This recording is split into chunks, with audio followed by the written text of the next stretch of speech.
একটা হচ্ছে গণভোটের মাধ্যমে আমরা আমাদের যে সংস্কারের কথা বলছি, আমাদের রাষ্ট্রের যে প্রাতিষ্ঠানিকরণ, প্রতিষ্ঠানগুলোর যে শক্তিশালীকরণ, সেটার জন্য আমাদের গণভোটকে হাকে বিজয় করতে হবে। সেটার জন্য আমাদের সারা দেশব্যাপী ক্যাম্পেইন করতে হবে এবং ডাকসুর পক্ষ থেকে আমরা বাংলাদেশের শিক্ষা প্রতিষ্ঠানগুলোতে এই ক্যাম্পেইনটা আমরা খুব দ্রুত শুরু করবো ইনশাআল্লাহ। রাজনৈতিক দলগুলোকে বলবো, এই সংস্কারের পথে আপনারা বাধা হিসেবে দাঁড়াবেন না। এই সংস্কারের পথে বাধা হওয়ার কারণে আপনারা নিজেরাই জুলুমের শিকার হয়েছেন। সুতরাং সাময়িক তুষ্টির জন্য এই সংস্কারের পথে আপনারা কেউ বাধা হবেন না। আমাদের এই রাষ্ট্রকে নতুন ভাবে ঢেলে সাজানোর জন্য এই জুলাই বিপ্লবে আমাদের 2000 ভাই বোনরা শহীদ হয়েছে, 40,000 আমাদের ভাই বোনরা তারা তাদের অঙ্গ হারিয়েছে, গাজী হয়েছে। সুতরাং এই সংস্কারের পথে বাধা হওয়া যাবে না। আমাদের এই প্রতিষ্ঠানগুলোকে শক্তিশালী করার জন্য আমাদের এই গণভোটকে হাকে বিজয় করতে হবে। এই গণভোটের মাধ্যমে বাংলাদেশের 50 বছরের আগামীর রাষ্ট্র কেমন হবে সেটা ঠিক হবে। এবং এই সংস্কার করার জন্য আমাদের সবাই ঐক্যবদ্ধভাবে আমাদের ক্যাম্পেইন করতে হবে। আমরা দেখতে পাচ্ছি রাজনৈতিক দলগুলো কিছু কিছু তারা না ক্যাম্পেইন করছে, এটা আপনাদের নিজের ক্ষতি করছেন। এই কাজ করেন না। এই সংস্কারের পথে কেউ বাধা হিসাবে আপনারা আসবেন না।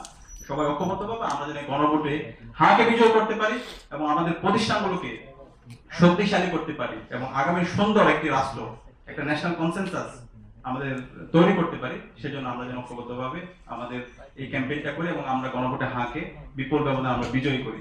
একই সাথে আমাদের প্রতিনিধি বাছাইয়ের ক্ষেত্রে অবশ্যই এই প্রতিনিধি এমন যেন না হয় যারা মাসল পলিটিক্স করে, যারা ওল্ড ফ্যাশন পলিটিক্স করে, যারা সেই আগের মাফিয়া তন্ত্র অথবা সেই চাঁদাবাজি টেন্ডারবাজি সেই রাজনীতি তারা ফিরে নিয়ে আসতে চায়।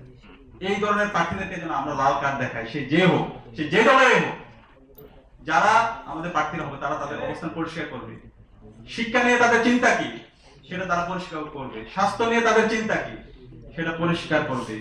এবং আমাদের তরুণদেরকে নিয়ে তাদের ভাবনা কি, তরুণদের এম্পাওয়ারমেন্ট করা নিয়ে তাদের ভাবনা কি, রাষ্ট্রের এই যে নতুন সংস্কৃতির কথা বলছি সেটা নিয়ে তাদের ভাবনা কি, সেটা যারাই পরিষ্কার করতে পারবে তরুণরা তাদেরকে গ্রহণ করবে।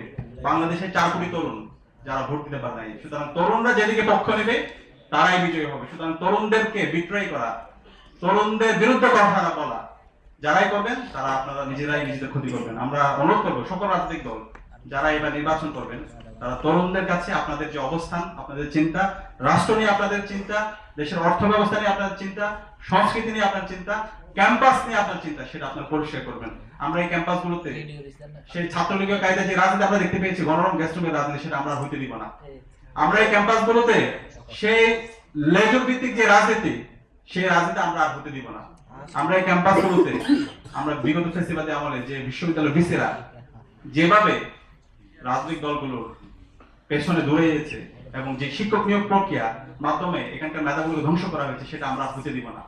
সুতরাং এই ক্যাম্পাসের স্থিতি অবস্থা, ক্যাম্পাসের গণতান্ত্রিক চর্চা অক্ষুণ্ণ রাখার জন্য যারাই কমিটমেন্ট দিবে ছাত্ররা তাদের পক্ষে অবস্থান নেবে।